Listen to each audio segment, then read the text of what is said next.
Andy and Gina Hansen are enjoying a vacation in Brazil. Gina wonders if they have enough money to live there permanently, and Andy says he'll think about it, clearly liking the idea too. Meanwhile, in Westchester, New York, a jewelry store robbery is about to happen. A woman opens the store and soon a masked man storms in, threatening her and demanding the jewels. As he struggles to open a glass display, she grabs a gun and shoots him. While on the floor, he shoots her back, but as he tries to leave, she shoots him again, sending him flying through the door. The getaway driver, still in disguise, escapes and angrily curses Andy's name. Andy! Stupid! 3 days earlier, Andy watches his niece's softball game with his brother Hank. Andy offers to pay for snacks, but Hank declines and there's clear tension. Later, Hank drops his daughter Danielle at her mother's house, where his ex immediately scolds him for not caring properly for her and reminds him he owes 3 months' support. Hank explains he's financially stressed from paying for school. That night, at a bar, Andy tells Hank they both need money and suggests robbing a jewelry store, an insured one worth $600,000, which could earn them $60,000 each.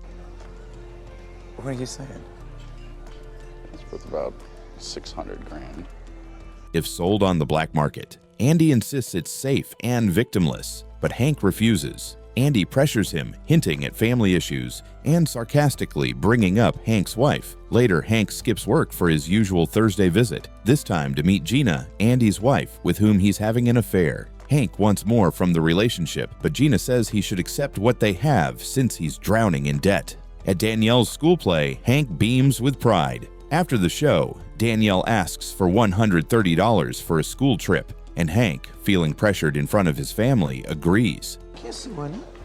Well, it's $130, but we're staying overnight and that includes hotel and everything.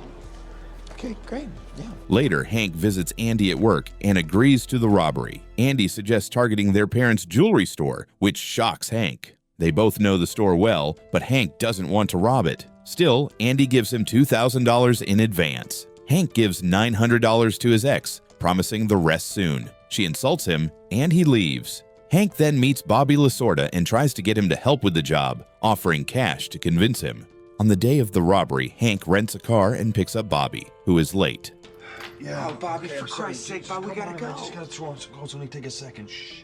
Bobby's partner complains about the noise but gives him some orange juice before they leave. On the way to Westchester, Hank changes into his disguise at a gas station. Bobby mocks him and says he'll go in alone with his gun. Hank insists no one should get hurt. Bobby listens to heavy metal to get ready, and once the store worker arrives and the view clears, Bobby enters the store. Hank hears gunshots and sees Bobby crash through the door, wounded. Panicked, Hank drives away, removes his disguise, and calls Andy to say everything has gone wrong. Andy is stunned. 4 days before the robbery, Andy gets a call from Gina saying their bank account is empty. After the call, Andy prepares drugs for himself but is interrupted by his boss, reminding him a meeting is starting.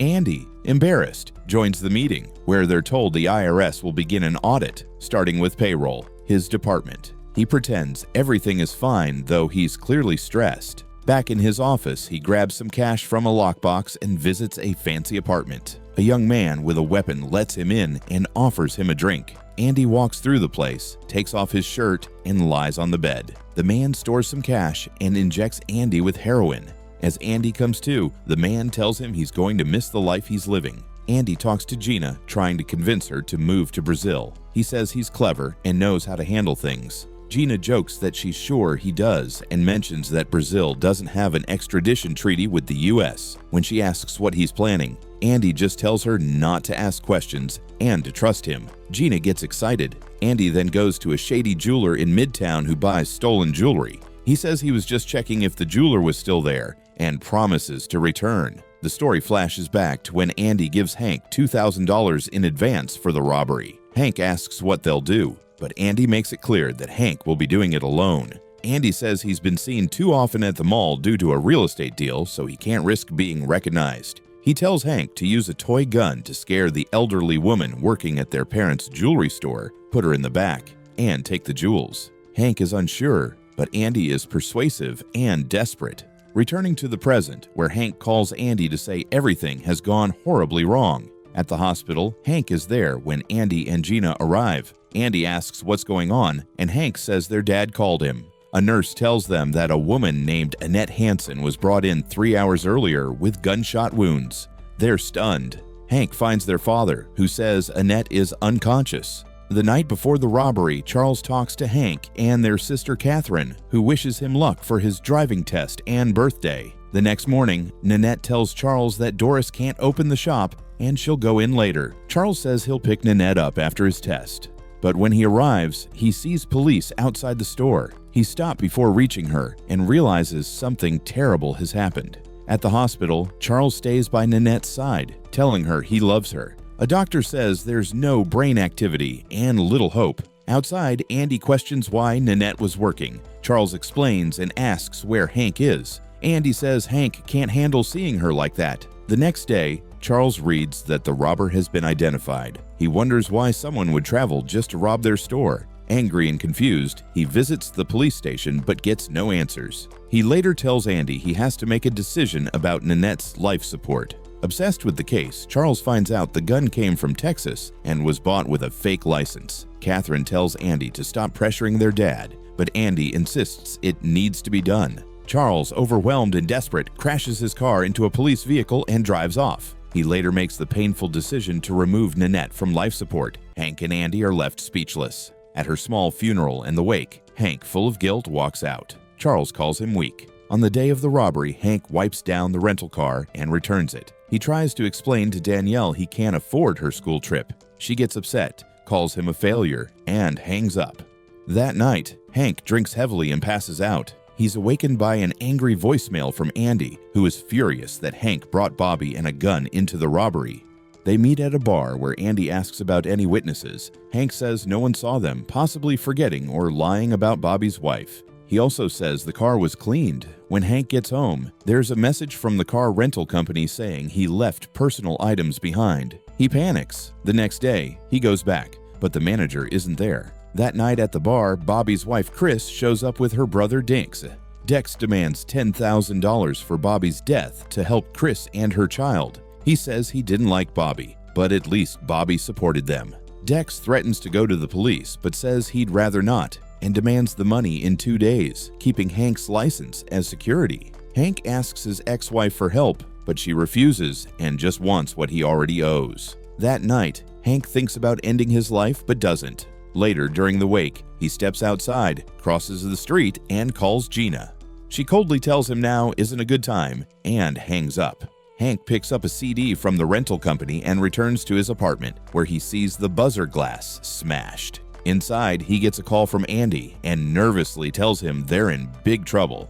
On the day of the robbery, Andy is at the hospital with his mother when he receives messages from his boss about urgent financial issues and an upcoming audit. He suggests reopening the jewelry store, but Charles angrily says they might as well burn it down. Andy hears more about unpaid taxes and fake salaries, then tells Gina he has to go to work in the morning. After calling Hank about Bobby, Andy tries to visit his drug dealer but has to wait, spending an hour in a nearby park in withdrawal before finally getting his fix. At a bar, Hank tries to explain things to Andy, who becomes furious about Bobby's involvement. Hank says he was too afraid to do it alone. At the wake, Charles talks to Andy and apologizes for not being the father Andy needed. Andy says sorry too, but shares how he always felt like an outsider and wonders if Charles is even really his father. Charles walks away without answering. Later, Andy visits Hank's apartment, but Hank doesn't respond, so Andy angrily smashes the buzzer.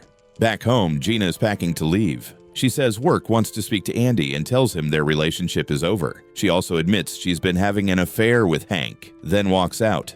Andy trashes the apartment, but soon sits in silence. Meanwhile, Charles, stuck in traffic, is upset. A week after the robbery, he buys a gun and visits a jeweler who once dealt with Andy. When Charles asks about the robbery, the jeweler eventually shows him Andy's business card. Shocked, Charles sits down to take it in. Later, Andy calls Hank, who explains that Dex wants $10,000. Andy says he'll come over. Hank, overwhelmed, grabs his passport, packs, and leaves, not knowing Charles is watching. Charles follows his cab to Andy's office, where Andy empties his lockbox and ignores co-workers' warning that the IRS is present. Charles then trails him to a travel agency and later to Hank's building. Andy tells Hank he has a plan to fix things and that Hank must follow his lead. He asks Hank to set up a meeting with Chris and Dex. They go to the heroin dealer's luxury apartment with Charles still following. Andy bursts in, grabs the dealer's gun, beats him up, and shoots a user in the bedroom through a pillow. They take money from the safe. When the dealer charges at Andy with a knife, Andy shoots him too. They wipe away fingerprints and leave. At the meeting, Andy shows Dex the money, then suddenly shoots him and questions Chris's loyalty. When he points the gun at Chris, Hank steps in, saying Andy will have to shoot him first. Andy agrees and points the gun at Hank, saying he knows about the affair with Gina. Hank apologizes and says Andy should just shoot him. As Andy prepares to fire, Chris shoots him in the back and tells Hank to leave. Hank drops money for her and runs out with the bag, not hearing Charles calling after him. Charles tries to follow, but is blocked by police and watches in shock as Andy is taken into an ambulance. Later, Charles visits Andy in the hospital. Andy admits things went wrong and says he never wanted Gina to get hurt. He just needed money. Charles calmly says, "Okay," then quietly tells a nurse that the heart monitor has stopped. She says it's normal and tells him to press reset. Charles returns to Andy's room, sees him sleeping, removes his oxygen tube, and suffocates him with a pillow, ending his life.